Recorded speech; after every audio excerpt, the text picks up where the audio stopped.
The Sacramento Kings defense sucks again. Maybe it always has, but right now it's really costing the Kings games. The Kings fall at home again, this time to the Los Angeles Lakers, and I'm calling this already a failed homestand for the Kings. We'll talk about it right here on Locked On Kings. You are Locked On Kings, your daily Sacramento Kings podcast, part of the Locked On Podcast Network, your team every day. And now, ladies and gentlemen, it is that time for another episode of Locked On Kings.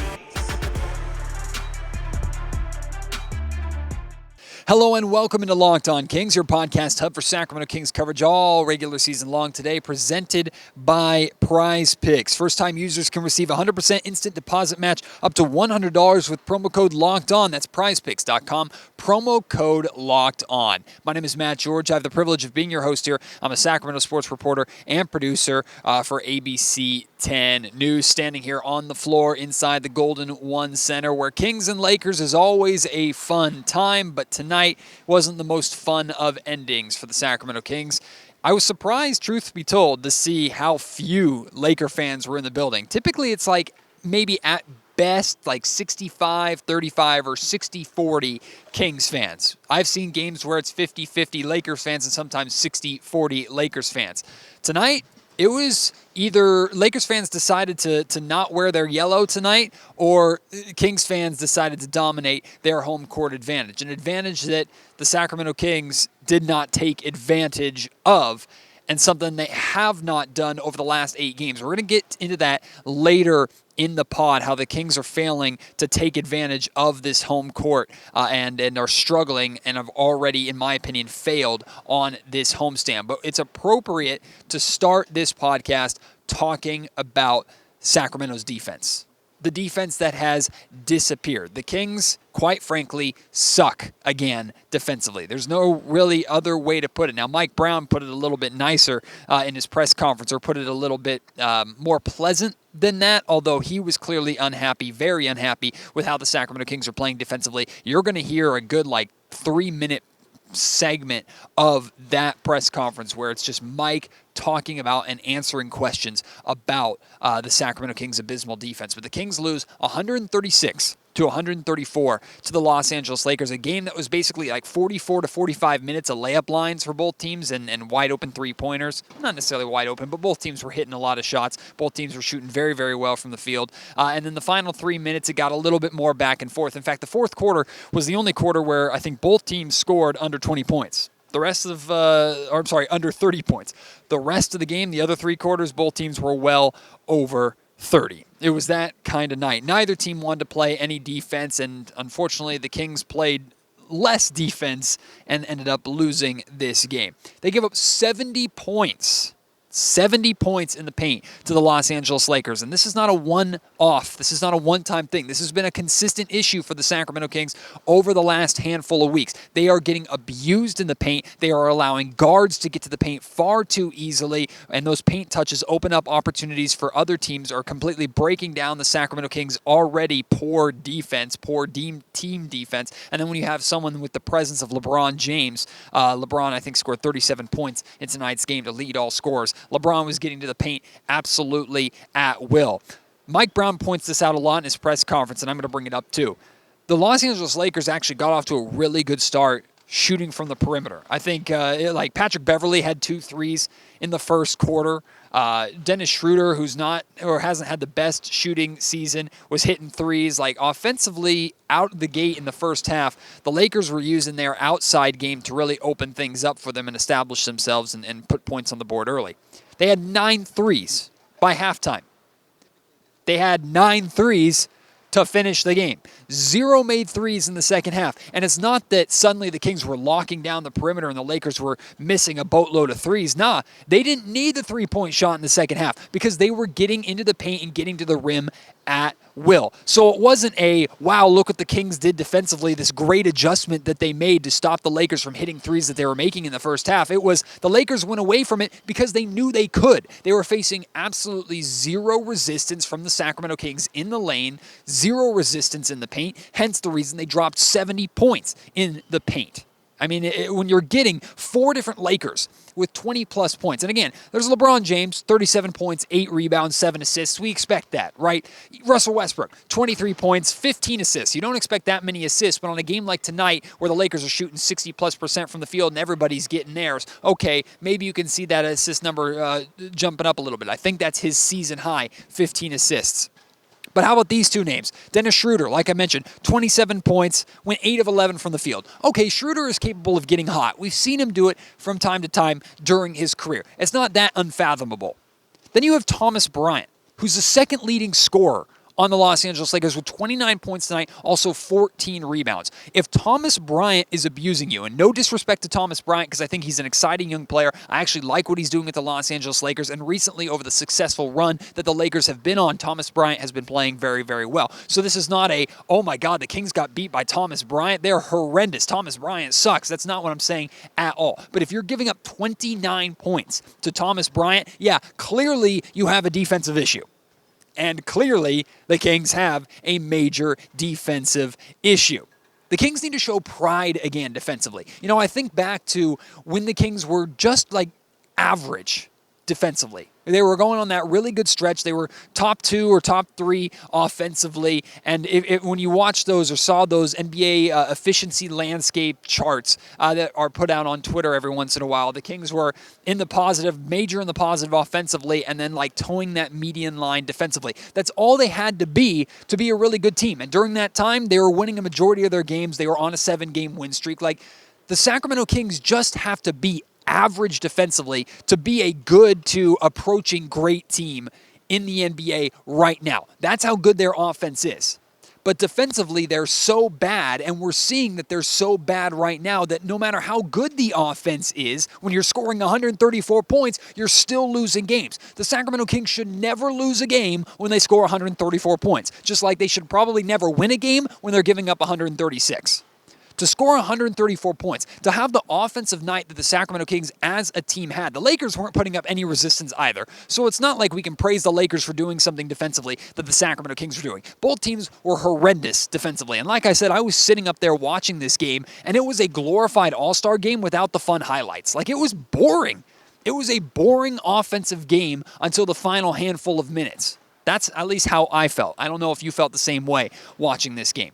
The Lakers weren't playing any defense, but the Kings were playing even less defense, and they lost this game because of it. This team needs to get a little pride defensively again. Take pride in the fact that not only are you going to try to rely on your offense to outscore somebody because you're one of the best offenses in the league, you can obviously take pride in the offensive ability that you have, but take a little pride in getting a defensive stop so that offensively you don't have to match every bucket with a bucket of your own, or you don't have to hit a 3 for every 2-pointer that your opponent hits. Like, the Kings are just trying to simply outscore their opponents on a nightly basis, and even with as good of their offense as it is, they're not good enough to do that yet. Defensively, they're not good enough to get away with simply outscoring their opponents to where until they need a stop or 2. Some nights they can get away with that. Tonight wasn't that night, and most nights they're not going to be able to get away with that. I need to see this Kings team. I need to see head coach Mike Brown and assistant coach and mainly defensive coordinator, essentially, Jordi Fernandez, get this team to play with a little pride defensively again. Take some pride in the points that you're giving up or not giving up. You should be ashamed. You should be embarrassed that you're giving up 134 points. And before I have you listen to what Mike Brown said about the defense, I know a lot of you are going to say, what about the officiating, Matt? What about the officiating? This game came down to the wire right behind me after De'Aaron Fox hit a ridiculous shot to tie the game. De'Aaron playing defense against Schroeder. Schroeder gets by, or doesn't get by De'Aaron, attacks the rim. De'Aaron looks like he uses his body, not his hands, but uses his body to cut off the lane. De'Aaron is called for a foul. Mike Brown challenges it. Challenge is unsuccessful. He got him with the hip. Schroeder goes to the line, hits both free throws. The Kings lose this game. Like, I know you're going to be frustrated with the officiating. And that wasn't the only quote-unquote bad call or call to be frustrated with in the fourth quarter. Thomas Bryant had a clear over the back over Domantas Sabonis that resulted in a second chance bucket that was not called. There were a handful of calls that went against the Sacramento Kings, and A lot of calls that went the way of the Los Angeles Lakers at crucial moments of this game, especially calls that were in favor of LeBron James, who picked up a technical foul earlier in this game, and from that point on, it seemed like he really could do nothing wrong. He picked up 2 fouls in this game, period. Both of them were in the fourth quarter. Like, I understand that frustration, and I know whether it's the Kings-Lakers history or it's just being a Kings fan, period, you feel like there's this vendetta of officiating against you. And I know we've talked about officiating a lot this season. At times it's been really, really poor. And I've ranted on this podcast about how the officiating has not been fair towards the Sacramento Kings. But let me say this tonight to make it perfectly clear. I don't think tonight's a night to be talking about it. To blame officiating, to me, is to brush not completely brush, but to brush too much of the real issue under the rug, which is Sacramento's poor defense. Because the Kings got to the free throw line 37 times in this game. They made 30. They left 7 points at the line. Could have won the game if they hit those 7 free throws. Of course, that's not an exact science. The Los Angeles Lakers got to the line 33 times. So it wasn't a big, egregious gap between the Kings and the Lakers. But the reality is the Kings got to the free throw line more than the Lakers did. And it was because De'Aaron Fox was getting to the free throw line in the fourth quarter that he had the fourth quarter that he had to give the Kings a chance to actually win this game. So I thought, even with the officials making questionable calls on both sides, I thought, for the most part, they called a pretty good basketball game. That is not the reason why the Sacramento Kings lost this game. Let me make that perfectly clear. The officiating is absolutely not why the Kings lost this game. And we can talk about it briefly, and that's it, because we need to focus on the defense. We need to focus on the real problem for the Sacramento Kings, a problem that needs to be fixed, or at least somewhat addressed, if the Kings are actually going to make the playoffs this year. And maybe that means more roster moves incoming for Monte McNair. That might be what needs to happen at this point. This roster simply does not have enough defensively to address these problems. But speaking of addressing the problems, why don't you hear from Mike Brown, Sacramento Kings head coach, speaking very openly after the game about how bad this team is defensively right now. The bottom line is, obviously, we have to figure out somehow, some way to stop people. Defensively, we are not good at all. To have a team come in here and score 136 points on 61% shooting and 70 points in the paint, that's not good. And I don't know. I'm not sure if we collectively as a group understand how important it is to try to fight like heck from the beginning of the game to the end of the game defensively. But defensively, to give up the 70 points in the paint is tough. It's tough to swallow, especially with them not even hitting the 3 in the second half. We keep preaching to our guys, protect the paint, protect the paint, protect the paint, come early, come early, come early. And it has to be to a point where guys are going to go real early and give up a 3 and look at me and say, I did what you told me to ask. I'm hoping somebody will do that. But somehow, some way, we have to figure out collectively as a group how to defend, but more importantly than that, we have to commit to defending for 48 minutes because, let's face it, we can score, but we're terrible defensively. Yeah, Mike, you guys are just about at the midway point of the season, and the defensive regression has been really, really strong over the last, 3 weeks. For sure. Is it a matter of, these guys just not figuring things out, or is there a point where you've got to ask for more help? No, I love our guys, and they're more than capable of doing it. I just don't know if they're used to doing it for 82 games,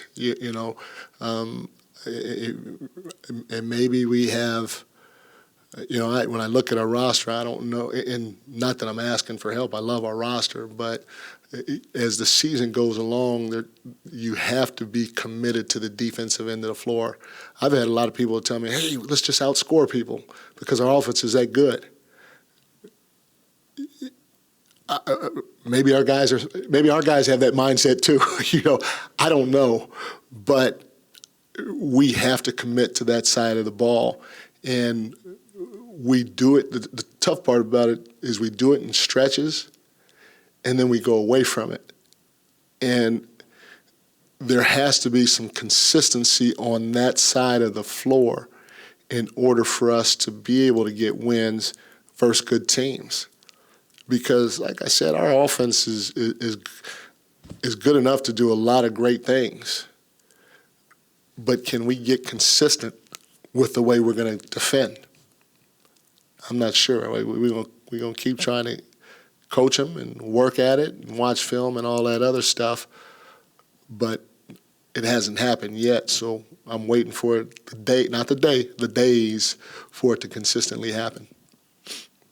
Like, how much of it is also focus-based, especially in a game like tonight where both sides are scoring and going back and forth and you want to answer a bucket with a bucket? Is there are you noticing like a lack of focus defensively because of wanting to respond offensively? Well, yeah, I don't know if focus is the right word. Part of it is, we want to play fast, and I think guys are just, at least the feel that I get throughout the course of the game, we're okay with getting a bucket, and our answer to somebody scoring on us is to score back on them, which should happen. I mean, I like the pace, but we have to somehow, some way, hold each other accountable and want to get a stop by doing things the right way. They hit 4 or 5 pull-up threes in the first half. Those are tough shots. We'll live with those shots, all right? But they scored 32 points in the paint. And one of our 3 major themes for this team is we got to protect the paint. They made 0 threes in the second half. And LeBron kept getting downhill after time after time after time without having – now, occasionally we had bodies. I think we took a charge one time. I think Foxy went up and went vertical another time. But I can show you more times than not where somebody got to the rim in the paint, nobody reacted on the weak side of the floor. Nobody.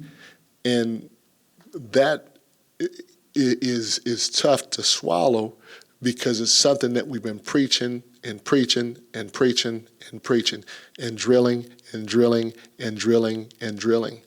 And hopefully we'll get it sooner than later. But for us right now, we're going to be it's going to be a roller coaster of a ride because the way we play, we just want to outscore people, and that's not good enough to win games consistently. Today's episode of the Locked On Kings podcast is brought to you by Prize Picks. Now, Prize Picks is the #1 way to play daily fantasy sports, especially daily fantasy NBA, in my opinion. Here is how it works. You pick 2 to 5 players, and you look at the Prize Picks projection on how many points they're going to score, and you decide whether or not they're going to score more or less than that projection. So if you took the over on Dennis Schroeder and Thomas Bryant tonight, you probably won some money on Prize Picks. You can win up to 25 times your money on any entry. There's no competing against other people. It's just you versus the lines that Prize Picks sets. So you don't have to worry about any sharks or those who are out there who make their money on daily fantasy sports, taking those of us on who are just doing it as a hobby or just doing it for fun. And Prize Picks offers projections on any sport, not just the NBA, of course, has the NFL, MLB, NHL, PGA, college athletics, including football, men's and women's basketball, WNBA, esports, NASCAR, tennis, MMA, boxing. They have it all for you. Entries can be made in 60 seconds or less. It's that easy. They offer safe and fast withdrawals, so when you win, you will actually get your money and in a quick and efficient manner, and it's currently operational in over 30 states. Now, if you want to give it a try, give it a try by signing up on prizepicks.com right now, or you can download the Prize Picks app. Sign up. If you deposit $100 or less, use our promo code LOCKEDON. You'll get a 100% instant deposit match up to that $100. So you deposit $100, you get $100 for free, no questions asked. You deposit $50, you get $50 free, no questions asked. You're immediately making money that you can use to make more money on Prize Picks, the #1 way to play daily fantasy sports. Sacramento, you're incredible. You have sold out the Golden One Center 10 straight games.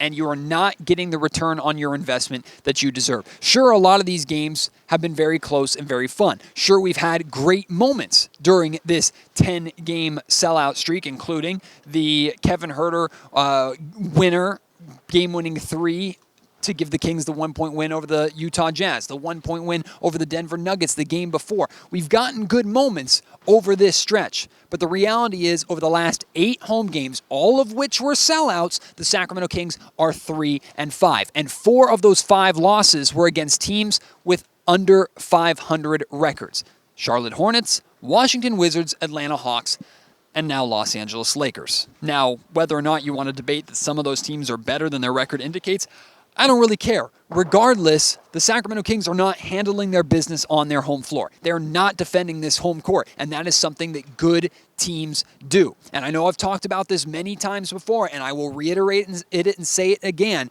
The Sacramento Kings need to get work done today that is going to be essential for tomorrow. And what I mean by that is that the Kings need to take advantage of these home games, these winnable home games, favorable schedule right now, because when we get into March, when we get into April, when the Kings are really jockeying for playoff position against teams that are more experienced than them, they're going to need as much of a safety net as they can possibly have to get them through that situation and hopefully end up with a 5th or 6th seed. It could be the difference. Right now, could be the difference between the Sacramento Kings making it directly into the playoffs or having to go through the play-in, and that is a significant deal. The Kings are 0-2 to start this 5-game homestand. The next 3 games, all extremely winnable. You have the Orlando Magic on, I guess, Star Wars night coming up, and then you have back-to-back games against the Houston Rockets. Regardless of what happens in those 3 games, if the Kings go 3-0 and blow all 3 of those teams out by 50 points, this is already a failed homestand in my opinion. And I'm sticking to what I said. The Kings had 1 excused loss during this homestand. They blew it against the Atlanta Hawks. Even if they were on the second night of a back-to-back, I don't care. The Los Angeles Lakers were on a second night of a back-to-back tonight, and they outplayed you. The Kings can go 3-2 during this homestand, which is 1 game over 500. It's technically an improvement on their overall record. It would put them, I think, 5 games above 500 if they were to do that, which I don't think they've been 5 games above 500 at any point this season. I could be wrong. Regardless, that's progress technically, but for what this homestand means for the future, at least in what I think it's going to mean for the future and how winnable these games should be for the Sacramento Kings, 3-2 is the bare minimum. And to me, the bare minimum for this team right now, that's failure. I don't think that's okay. I don't think that's acceptable. I'd be thrilled at this point for the Kings to manage to secure that. It's the best case scenario at this point in time, so I'm not going to be angry if the Kings end up pulling that off and winning their next 3 games here on this homestand, especially with the 4th game being a game in San Antonio against the Spurs, another very winnable game. So it's not like this is the end of the world. And even if the Kings are playing horrendously defensively right now, it's not like they're suddenly a bad basketball team. Like, they're still in good shape. They're still fine. They're 2 games over 500. These are problems that if you had told me I'd be ranting or frustrated about 3 months ago at the start of the season or 2 months ago at the start of the season, maybe I would have rolled my eyes a little bit, because at that point we were just hoping the Kings would be an above 500 team or an at 500 team. Well, now they're here and the expectations are higher. They should be held accountable to the expectations that they have set for themselves. And in order to reach those expectations, they have to defend their home floor. So to me, even if they win these next 3 home games and they finish this homestand 3-2, it's still a failure of a homestand in my opinion. How are you feeling about it? Let me know. At Matt George Sack on Twitter. Email me, mattgeorgesports@gmail.com, or leave your thoughts in the YouTube comment section down below. I have to talk about De'Aaron Fox. Mostly positive, because De'Aaron played really, really well in this game. He was a star in the 4th quarter. 17 of his 34 points scored in the 4th quarter, which is just, that's clockwork for De'Aaron at this point. The majority of his points he is scoring in the 4th, and he really needed to step up with Domantas Sabonis getting in foul trouble, and I'll talk about that in the last segment of the show. De'Aaron was really, really good in this 4th quarter at times. Of course, he had the foul defensively that ended up costing the Kings the win at the end. I don't really blame De'Aaron Fox for that. I don't think he played bad defense. It was just a tough call that I think the last 2-minute report is going to confirm. Not that that matters, because the last 2-minute report is an absolute joke anyway. But De'Aaron, he was going toe-to-toe with LeBron James. He hit some massive shots in isolation right here in the paint or at the top of the key. De'Aaron deserves praise and recognition for that, despite the Kings getting the loss. Now, De'Aaron did refuse to speak to the media after the game. And what I mean by that, let me clarify this. Listen closely. De'Aaron exited this game very upset. Very upset about, one, of course, losing, and two, about the officiating. Not happy about the officiating. I think he took to Twitter, tweeted something about letting players decide the game and not officials. He then ended up deleting that tweet, and I'm glad he did because that could be something that he would have been fined for, and he might still get fined for even if he deleted it. I know his wife was also tweeting, which is fine. She's more than allowed to do that, and, I agree with a lot of her tweets, and a lot of Kings fans agree with a lot of her tweets. De'Aaron Fox refusing to speak to the media tonight is not that big of a deal. Why am I even bringing it up? Just so you know why you're not hearing from De'Aaron after this game. And it's not that he's ducking the media. It's not that he's hiding. I think it's actually a smart decision by De'Aaron Fox to not speak with the media because he probably would have said something that he would regret or that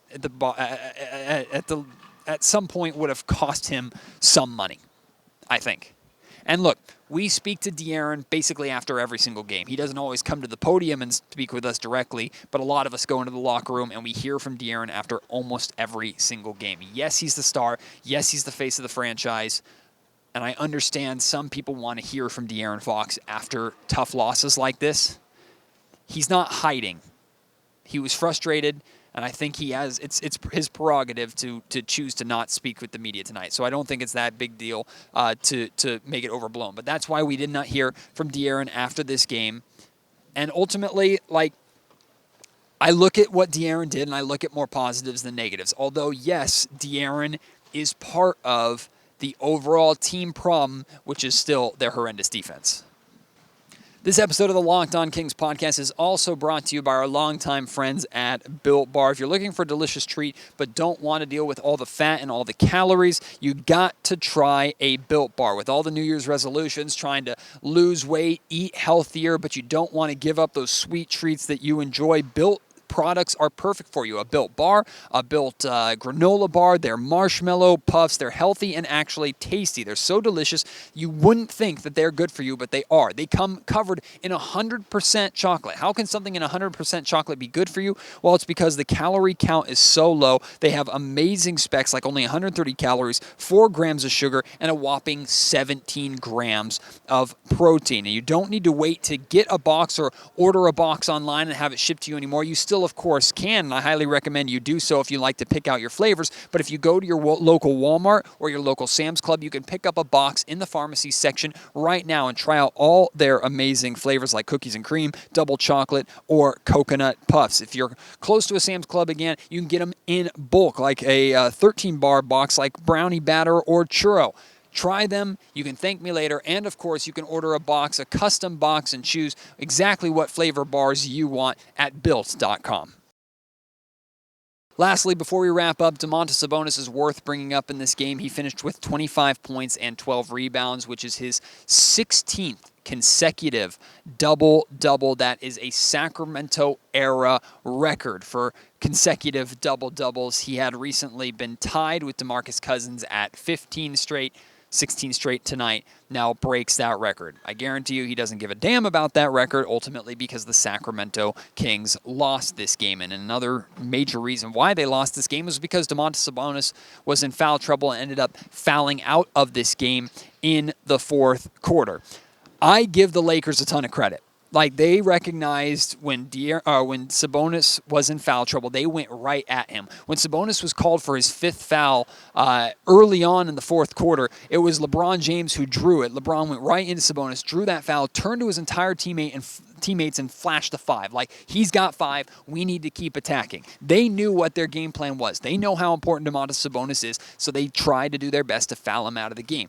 To Sabonis' credit, he stayed in for a majority of the fourth quarter, unfortunately picked up that 6th and final foul late, so the Kings had to close out the game without him. De'Aaron Fox also had to step up a lot in the third quarter when Sabonis picked up his 3rd and 4th fouls really early on in that third quarter. I think there were only there was still 9 minutes left in the third when he came out with his 4th fourth foul, ended up coming back in the game late in the third quarter, still with 4 fouls, and managed to not pick up 5 until the fourth quarter. So credit to Sabonis there, and credit to Fox for stepping up when Sabonis did go out. But Thomas Bryant was playing, I thought, very, very smart basketball against Domantas Sabonis, going right at Domas, recognizing that Domas could not be as physical and aggressive defensively as he wants to be in the paint. Bryant was getting position, was going over the top of Sabonis. Sometimes he was doing things that he should have been called a foul for, but regardless, he was bringing the physicality to Domas that Domas had to at times back away from in order to not pick up that 6th and final foul earlier. So Thomas Bryant had a 29-point night, not just because he was feeling it, but also because he was making smart basketball plays. I give him credit for that. But also, someone needs to help Domas out. The Kings can't not have Domas on the floor. So if Domas is out there with 5 fouls and you know they're attacking him over and over and over again, someone needs to help him. And I'm talking about efficient double teams, not the normal la-di-da-di-da double teams that the Kings sometimes do, especially on the perimeter where they'll slowly bring another defender over, leave someone wide open, and it's an easy pass for an open shot or an open cut to the basket. Not that kind of. But if Thomas Bryant is trying to back down Domantas Sabonis, who's working with 5 fouls, Davion Mitchell or De'Aaron Fox or Kevin Huerter or whoever's on the perimeter who's closest needs to quickly try and step in and put pressure on Bryant to force him to make a bad decision or make a tough shot. Like, we're not talking about LeBron James here. If you try and dribble LeBron James, LeBron knows what to do. He's going to either score through it, dribble around it, or pass out of it. It's LeBron freaking James. But Thomas Bryant, force Thomas Bryant to beat you.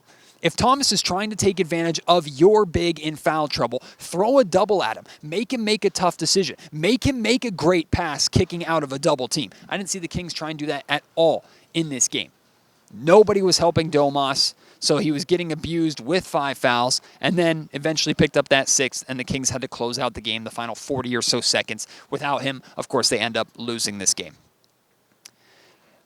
It's a tough loss.